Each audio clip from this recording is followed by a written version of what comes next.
We need to take a moment to find out why the histogram is important and what we can learn from it when we're working with our images in Photoshop. To show the histogram, I'll choose Window and then Histogram. I'm going to pull it out of the nesting with the navigator and just float it here, and then I'll right-click to close the navigator. And I'll use the flyout menu from the histogram panel in order to expand the view and then just reposition it up here at the top. All right, so what we're looking at in the histogram is a visual representation of all of the pixels in our image. And here on the left-hand side, these are all the darker values in the image. And then we go through the midtones, we get to the lighter values, and white will be on the right. Right now, Photoshop is working with a cached view of the histogram, and I know that because we've got this little warning icon. If I click on that, it will do a more accurate count of all of the pixels and remap them in the histogram so that we get a better idea of the actual true values in the image. So there's really no right or wrong histogram because the histogram really is just showing us what the tonal values are in the image. I'm going to go ahead and use my marquee tool and click and drag in this texture area on the left-hand side of the open document.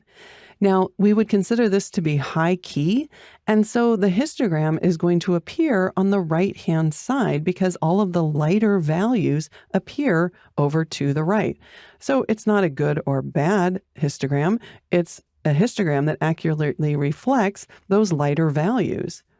If I select an area here in the center of this image, well, this is just your average key image. So most of the values are going to appear in the middle of the histogram. And if I click and drag over here on the right-hand side, well, this is a lower key image. So most of the values are going to be over towards the left. So each histogram is appropriate for the content of the image. In fact, it is the content of the image.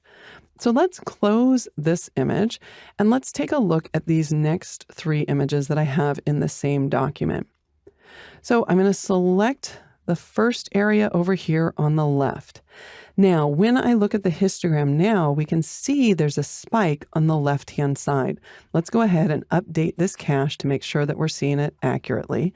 And this could be a problem. So if the intent was to hold detail in the shadows of this image, well, this histogram is telling me that some of those shadows are without detail. They've been pushed to pure black. Now, many photographers push their shadows to black if they don't contain information that helps tell the story about the image, or if they're using black to help create negative and positive space. So really, it's an aesthetic choice. When I select this next area here, well, on the right, we've got some areas that go to pure white. And sure enough, we can see those spikes in the histogram. So again, the histogram's not wrong. It's not a bad histogram, but if the intent was to hold detail in the highlights, then this image wasn't properly exposed. And unfortunately, when we're talking about highlights, that is a problem when you're printing. And you know what? I can see this might be a little bit misleading because I've selected a little bit too far here into the white. So let me just remake that selection so we get a little bit more accurate of a histogram. There we go. So we can see there's still a spike over here on the right. So some of these areas are white without detail. I just wanted to make sure that you knew I wasn't trying to pick this border area to show that. So I was saying that it was a problem when we're printing, and that's because our eyes are very sensitive to patterns, and we will see a dot pattern in the rest of the image, but all of a sudden, if the whites are pure white, if they've been clipped, then we won't see a dot in that area, and our eyes will just go directly to that area, and it'll be unsettling, and we probably won't get as much enjoyment out of the image. All right, so this third area right here, well, this would be considered a flat image. So if we look at the histogram, we actually don't have any values in the darkest dark areas, nor in our highlight or white areas. So we'd probably want to add contrast to this image. All right, as we move through the next few videos using the levels and the curves adjustment layers, and we make adjustments to the dynamic range of our images, we'll want to refer to the histogram just to make sure that we maintain the information in the file that we want to work with.